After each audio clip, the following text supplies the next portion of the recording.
comic geeks and all the nerds in between? My name is Megan, and I am here from Vigilante Vibes, where I am coming to give you another character breakdown. Usually it's about someone in the X-Men or some kind of mutant, but today I want to talk about Ben Reilly. With everyone up in arms about Nicolas Cage being cast as Ben Reilly in Spider Noir instead of, I don't know, Peter Parker, I thought it'd be a good time to get to know who he is. So, Ben Reilly first appeared in Amazing Spider Man number 149 and was created by Gary Conway and Ross Andrew. Ben Reilly's whole story starts when the Jackal makes a clone of Peter Parker using his DNA. The Jackal hated Spider Man for Gwen Stacy's death, so he basically created his clone just to mess with Peter. The two ended up fighting with a bomb about to go off, and when it blew, it looked like the Jackal and the clone died. Spider-Man even grabbed the clone's body and dumped it in a smokestack. Except the clone was not dead. He survived because the Jackal had injected him with something earlier. The Jackal later tossed a different dead Peter clone into the same smokestack to confuse everyone even more. It's one big mind dumpster fire. When the alive clone woke up, saw Peter with MJ, he convinced himself he must be the fake because he didn't believe a clone could develop those real feelings that Peter had for MJ. Thinking he had no real place in Peter's life, he ran off for 5 years, took the name Ben Reilly, Ben as in Uncle Ben, and Reilly as in Aunt May's maiden name, and just drifted around the country trying to figure out who he was. He worked odd jobs with fake references a scientist named Seward Trainer made for him, fought crime whenever his spider sense forced him to get involved, and even fell in love twice. Both ended up tragically, to say the least. Ben spent years bouncing from place to place, working as a janitor, teaching in Italy, running from the mafia in Italy when they found out how sketchy his work experience has been. They didn't trust him, so they wanted him dead.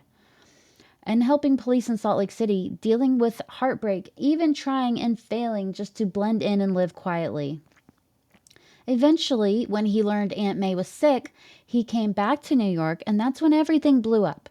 He met Peter again. The two fought, then slowly started trusting one another. Then Seward Trainer dropped a bombshell. He claimed Peter was the clone and Ben was the real Peter Parker. This tore them both up emotionally, but Peter was expecting a baby and eventually stepped back from being Spider-Man, while Ben took up the mantle.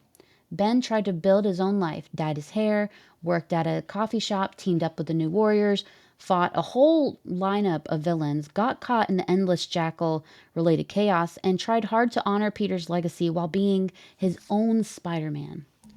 He faced messed up clone siblings, illusions from Mysterio, weird team-ups with the Human Torch, which was actually endearing because that's when we found out that Johnny Storm and Peter Parker met at the Statue of Liberty every Christmas, which was adorable.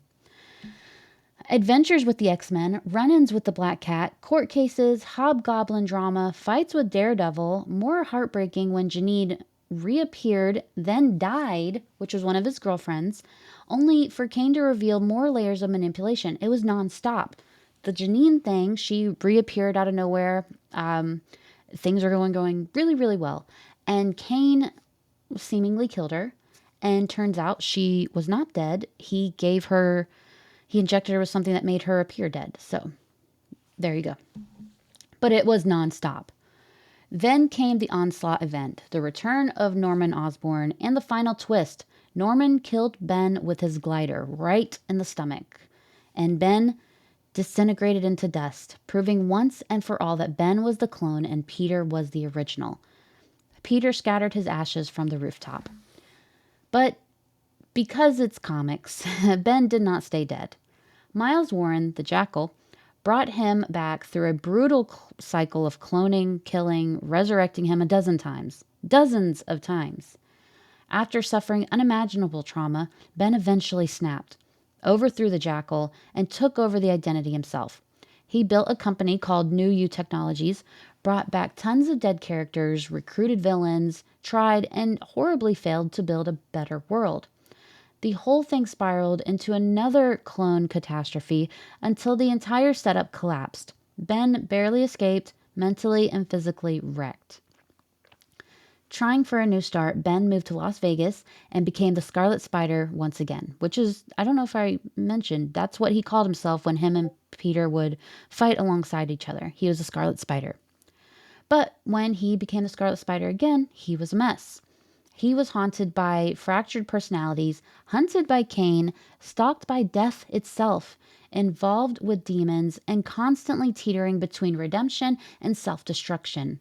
Eventually, he sacrificed himself again, only to be revived again. This time, the resurrection shattered something in his soul, and he slid into a darker, more sociopathic mindset. He tried to redeem himself during the Spider-Geddon events, helped the Spider Army, and even got reset mentally after being killed again. He came back stable for a while.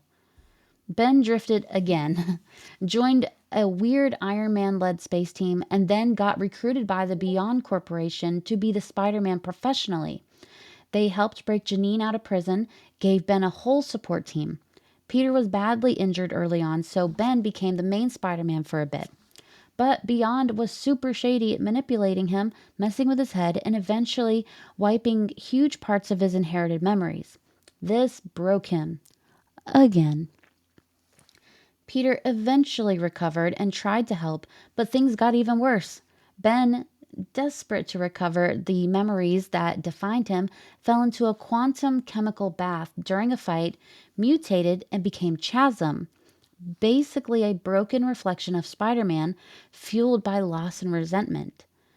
Chasm teamed up with Madeline Pryor in Limbo, dragged Janine into it as Hollow's Eve. I don't know if I've made one about Hollow's Eve. I know I've talked about her, but I don't think I've made a full episode about her. She's a pretty cool character. She was made by Erica Schultz, so you should definitely check her out. And got involved with the whole demonic takeover of New York after he was in Limbo. It all fell apart, and Madeline locked him in a nice prison, which he eventually escaped. After more fights, betrayals, failed mine heists, cosmic interference, and even being briefly controlled by the eternal Droog, Ben finally broke free again. He and Janine set up a quiet life on the fringes, but Ben was still unstable. Cain kept tabs on him. Peter tried to check in. Ben lied about wanting a normal life, even though deep down he desperately wanted the one he lost. Most recently, while Peter vanished, Ben even impersonated him for a while before getting caught up with a new Spider-Man in town, dealing with hitmen going after him. He told people he did not care about being Peter Parker anymore, but it was clear he still did. Ben Reilly's life is one big bummer. It's it's like one big identity crisis after another. He was created to masquerade as Peter Parker. He genuinely believed he was Peter Parker. Then that was taken away from him. And then he went through all these personality changes. He came Chasm, Jackal, all these things. And he's just a mess of a character. Does he have some pretty good stories? Absolutely. Are they are are they the Spider-Man standard? No. No. That's why I'm interested to see why they decided to make it Ben Reilly as Spider Noir. Because wouldn't that mean he's a clone? Right?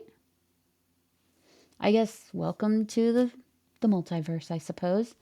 So before I end this episode, I have some comic recommendations for you to check out so you can get to know Ben Reilly even better. So, starting off with Spider-Man: The Lost Years, Spider-Man Redemption, and Ben Reilly Spider-Man. So, that is all I have for you today. I hope you enjoyed this episode. I hope you learned something, and I hope we can go into Spider Noir with an open mind, because we don't know what they're going to do. But I love Nick Cage, and I like Spider Noir, so what can you do? With that being said, be sure to like and subscribe, and have a marvelous day.